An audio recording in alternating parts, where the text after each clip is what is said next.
就呢兩招我諗都度咗2個月㗎啦。我話喂老友，你嗰係第一集嚟嘅喎，我點拍第2集啊？所以祖賢嚟嗰時候，導演你哋講古仔俾我聽，我都唔係做呢啲，點解而家我變咗做呢個嘅？如果嗰個時候上唔到畫，哇！我同佢啲幾係嘢真係絕跡江湖啊！導演我哋咧不能不提咧，就係咧，即係雖然你話你拍得好快就冇嘢，但係咧，我哋覺得港台同東南亞觀眾都好中意嘅就係咧東成西就啦。我揾到當年有啲就係花絮照啊，呢個係啦，你睇下呢個花絮照就係你嗰陣時飲緊玉泉忌廉啊，跟住就阿家輝哥喺度扮緊呢個歌仔靚咁嗰啲咧，係啦，就係大家係啦好多傳聞咧呢套戲嗰陣時，因為東成西就好似係想賀歲㗎嘛。跟住但係拍唔到，所以就揾你去頂上嘅啫。你都可以解下話，咁係咪真係呢個係咪傳聞係咪真咧？就係呢個係嘅，係事實嚟嘅。東邪西毒嘅起源，首先就係我同嘉慧決定，佢亦都由大榮出嚟啦。咁佢亦都想闖自己嘅一番事業啦。咁就佢同我大家坐低。即係傾成立一間電影公司，就係澤東啦。咁就我哋開始拍第一部戲咧，我哋就要揾港台最紅嗰紮演員，因為嗰個時候我同佢揾演員唔係一個問題嚟嘅，即係佢同我就係等於一個太極，一個陰一個陽，即係商業同呢個藝術。大家都可以並重嘅組合，即係同我同阿蛋又唔同嘅。咁啊嗰個時候，我哋就決定拍呢個東邪西毒，就揾咗阿金庸先生啦。咁就同佢傾，講咗俾佢聽嘅意願，我哋去做呢件事啦。咁就得過佢老人家嘅准許咧，就簽俾我哋。為期好似唔知2年嘅版權嘅時間，我哋去拍嘅。咁啊，咪簽咗呢紮演員咯。咁當其時，我哋一開始已經係決定拍上下集噶啦。咁我就提議我話，不如上集你拍先，因為你定咗個定調風格係點樣，咁我下集我先可以延續啊嘛。咁如果我下集，如果我個調子係偏離得佢好遠，咁佢又可以即刻去糾正翻，將上下集可以連貫噶嘛。咁呢個出發點係完全準確嘅，係我哋嘅計算中係完全係咁樣諗嘅。而嗰個時候我哋嘅時間係充足嘅，我哋由決定做呢樣嘢到上畫嗰個時候係有成4-5個月嘅，4-5個月對我哋嚟講嗰個時候係好充足噶。香港電影即係4-5個月係話你哇由籌備到拍完係浪費添啊！即係好，你知阿晶嗰啲幾快嘅啦，大佬2個月就拍完嘅啦嘛，佢嗰啲。咁啊，到我哋開始寫劇本，到去籌備拍前頭嗰時候，我已經開始寫劇本嗰時候，我已經有少少位。已經開始有2個版本出現，唔好啦啩，因為我已經同佢度《阿飛正傳》，我知好多個版本噶嘛。咁我已經話喂老友，嗱我哋嘅簽咗賀歲㗎嚇，係賀歲啊，係全世界華人嘅地方賀歲啊，我已經俾定個壓力㗎。咁佢話得我知啦，咁啊開始就真係咁完成咗成個創作，咁啊準備開鏡，咁開鏡又都冇事喎。咁啊，如期開鏡，咁啊好啦，就首先就第一日就拍呢一個石礦場，就拍呢個見龍在飛同埋呢個青龍取水。咁啊呢2招咧，我哋已經喺公司裏面咧，我相信多冇啦。就呢2招，我諗都度咗2個月㗎啦。呢度2個月咧，阿董偉嗰條係啦。首先董偉啦，後來又出現咗袁葵啦，跟住又見到有唐桂麗啦，跟住係越嚟越多人嚟度呢2招。你知道王家衛嘅青龍取水係扯到你班友盡噶嘛，佢即係其實係王家衛取水喎，大佬。咁啊結果係咯，即係咁，但係我覺得係啱嘅喎。即係你作為一個創作人，你係咪應該拍到俾觀眾最有一種感覺？哇！係我從來未睇過㗎咁嘅嘢，應該係咁噶嘛，係咪？咁但係只不過事後我而家用一個笑話咁講俾你聽嘅。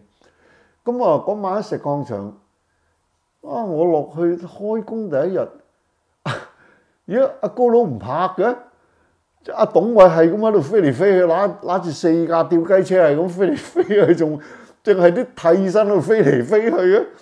咁我睇見阿高佬又冇乜諗法，佢又係咁繼續拍咁，咁已經有少少即係攞地啊啲感覺，但係咁一定係支持㗎，大家 partner 係咪？咁好啦，咁啊石礦場嗰度就完咗啦。咁啊入去阿張叔平嗰時候我哋喺西貢定邊度啊？喺元朗裏邊有一個廠，我哋自己搭咗個廠，咁就開始拍呢個洪七公喺呢個馬棚裏邊嚇馬嗰度唔係馬冊啊，一個草棚嚟嘅，係俾啲馬休息嘅喺裏邊。咁啊開始打啦嗰場，即係原本係諗住唔知1個禮拜，咁點知拍咦2個禮拜，跟住3個禮拜都唔收工，跟住開始我越嚟越驚我，跟住如是者咁拍下，咁好近嗰個日子，真係賀歲啦！我知道唔掂，跟住我就即係鑑貌辨色，於是乎我嗰朝早返公司，我真係冇辦法，我要同佢大家傾下，即係咁點搞先？咁點知咧，即係我身為呢個東邪咧，真係唔夠阿西毒出手快，我個嘴唇都未喐，佢直情係喂肥姐，我諗到條橋啦，好嘢啊！我話咩好嘢啊？不如你拍第2集先，你講賀歲先，我嗰個，然之後我然後我話喂老友，你嗰係第1集嚟嘅喎，我點拍第2集啊？佢話係咯，所以你唔好拍第2集，你拍另外一部戲叫《東成西就》，連名佢都同我諗埋，咁我先覺得哇好嘢啊！你真係果然出手快，我都未講嘅時候，你已經講咗先。咁就由嗰1秒鐘開始，就係一個我覺得係都算係一個電影嘅奇蹟啦。喺嗰度到開鏡，我諗真係1個禮拜，即係鬆啲10日到嘅啫。我諗都唔夠就已經要開鏡。咁所以係我一生裏邊咧，係未試過有一部戲，我係冇一個完整劇本嘅。咁變咗日一路佢有佢寫，我有我寫，大家要對一對嗰場夾唔夾嘅先，嗰啲故仔可唔可以發展落去先？咁樣拍喎，嗰部戲係今日我未知聽日會點嘅喎。喂，呢個感覺我唔係好習慣噶嘛，高佬就係習慣啫。高佬係一路拍一路寫一路諗一路剪一路，咦個古仔應該咁發展，跟住去到現場，喂阿偉仔，你今日嘅情緒係咁嘅，跟住阿偉仔，咦琴日我好似唔係咁嘅喎，唔緊要，琴日嗰個係你，琴日嘅你，今日係你另外一個嘅你先應該係，即係咁佢又可以拍到出嚟又好掂喎，即係唔係我講嘅喎，阿李安都講嘅喎，喂真係得王家衛先可以做到呢件事喎，咁呢個係佢嘅天分嚟嘅，咁但係。當我冇呢個天分嘅時候，我拍緊一部我唔知後邊發生咩事嘅戲嘅時候，你諗下嗰種驚慌程度，我係點樣咧？咁啊，淨係記得開工前一晚，我哋先度好咗嗰場阿洪七公同阿西毒歐陽鋒打到香腸嘴嗰場，跟住落去後邊嗰啲都仲未嚟喎個劇本。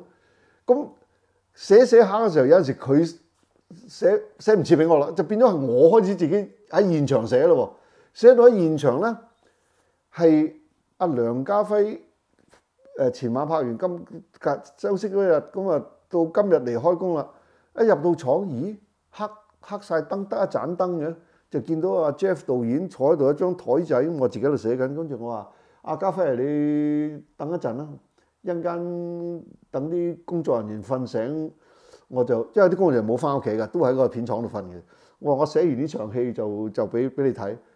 你諗下係咁樣，咁拍完嗰場，去下一場去九宮山啊，唔係九宮山啊，去阿 Pierre 阿南帝個 grandfather 阿 Pierre 嗰場，沿途我都仲未知嗰場戲係大概點樣嘅，啲對話點我都未知，我就喺個車度一路寫，就英文對白，然之後俾阿梁家輝就去扮佢 grandfather Pierre 同佢喺度對話，即係咁，所以我真係覺得呢個世界係咪真係咁，即係咁冇天理㗎？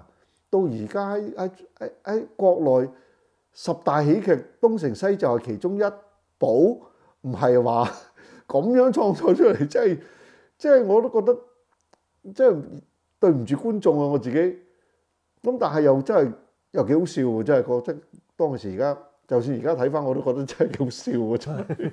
不過聽講係咪嗰陣時你又加咗阿卿姐葉玉卿落去咧？係咪其他演員有少少唔係咁開心定咩咧？咁樣講，當其時唔係淨係東成西就嘅，我諗任何戲裏邊都好容易產生演員，尤其是女演員咧，女演員與女演員之間嗰種大家未必係咁夾嘅。咁呢樣嘢我覺得係唔應該話淨係東成西就先有呢啲嘢嘅。咁而當其時確係有少少唔係話嗰啲其他嗰幾個阿姐對阿耀興有乜嘢嘅不禮貌嘅對待，冇，唔係嗰啲嘢，而係嗰種氣氛你係睇得到嘅。嗰種氣氛嘅就係硬係覺得就係阿耀興，我入到去嘅時候，我就見到佢就坐埋一邊，自己好 quiet 咁喺度同自己啲助手啊嗰幾個喺度傾嘢啊咩，咁嗰幾個就玩到出晒彩啊嗰啲，就硬係有一種格格不入嘅。咁啊，所以就導致到咁嗰啲員工咪開始散出去，就話啊耀興就被忽視啊喺嗰啲嘢，即係有呢個情況咯，咁樣咯。係啦，你同阿王家衛導演咧，即係你都話《阿飛正傳》嗰陣時，你同佢度，即係我都想講啦，有幾個古仔就係其中一個就係話你就係轉咗去天長地久係咪？冇錯嚇，嗰個係其實嗰個係張國榮嘅前身，就係嗰時候我講俾王家衛聽，就話嗰時候我細個喺長洲我長洲童年嘅時候咧，我成日見到有一個飛仔咧。就係我哋，即係嗰時候我哋叫飛仔啊嘛，即係話壞人啊咁啊，即係嗰啲黑社會啊咁。咁佢喺香港即係打滾嘅，咁啊久唔久翻嚟長洲嘅。咁佢喺長洲咧就即係翻到嚟咧就即係好大個啊。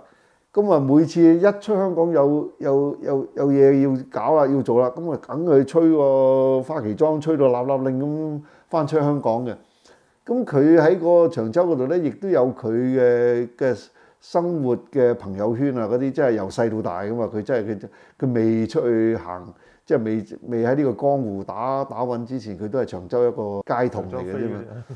係啦，咁佢亦都有佢個即係嗰啲愛情世界嗰啲嘢。咁我就將呢個角色講俾阿王家衛聽，咁就有曾幾何時有過呢個版本嘅。咁但係後來到阿飛嘅時候，又另外一個版本出現咗啦。咁我又覺得呢個版本值得去將佢即係拍成一個電影，喺另外一個角度去講一個愛情故事咯。係話阿王家衛導演想拍《阿飛正傳》下集，其實你有冇同佢度過下集嘅？即係有啲咩講過咩嘅？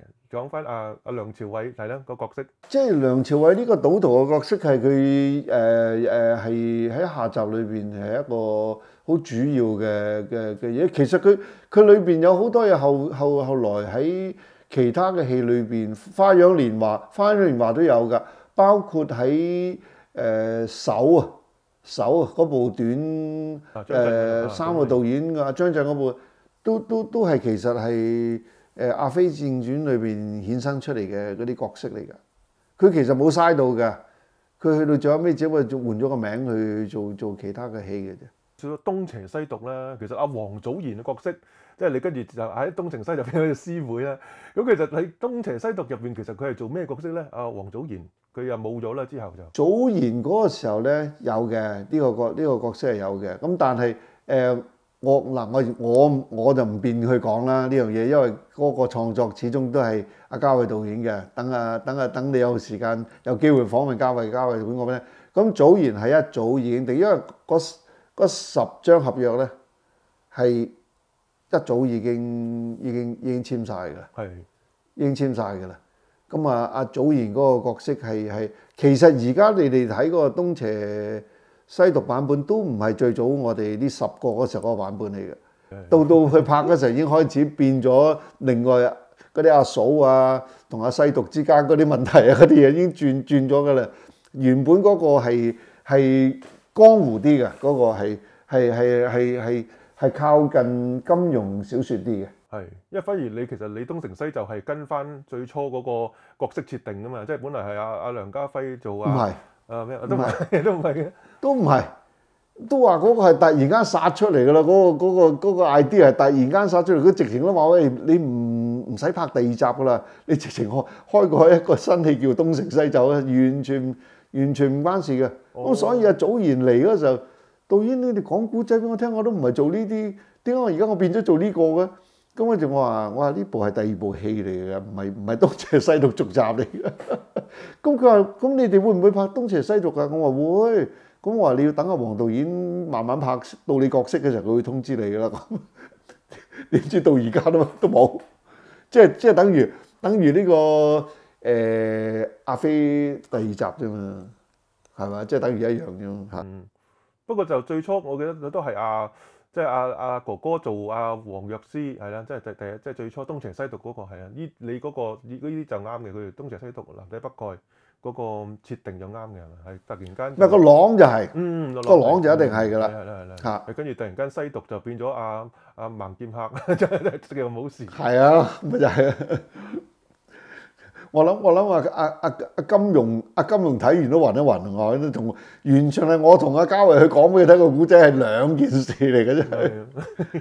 咁跟住第2次係啦，阿王家衛導演再揾你翻嚟啦，即係《天下無雙》嗰陣時咧，佢其實嗰陣時係咪又係佢拍緊2046嗰陣時就揾你翻嚟做《天下無雙》關唔關事啊？係啊。佢嗰時候賀歲好似係2046嘅，但係佢2046嗰時候佢仲爭少少嘅，咁啊，但係佢就兩手準備啦。我諗啫，即係佢有天下無雙喺度，咁佢隨時如果嗰個起唔到嘅，我呢邊即刻可以上到都冇問題嘅。但係嗰個時候就冇東邪西毒嗰時候咁大鑊。如果嗰個時候上唔到話，哇！我同佢啲幾係嘢真係絕跡江湖啊，因為係全個華人社會，即係個意思就係話東南亞嘅傳統市場、北美、歐洲嗰啲全部係已經賣晒㗎嘛。即係你除非你飛去月球逃避，即係呢個追殺嘅啫。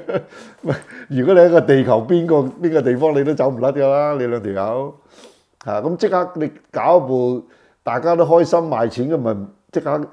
放過你兩條友，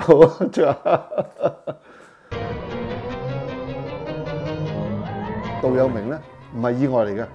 我知道佢做杜有明係好好笑嘅。我個台灣蟲係意外嚟嘅。係啊，菩提老祖係意外嚟嘅。我係好感慨。我對呢3個人嘅感情關係，偉仔仲比周星馳耐。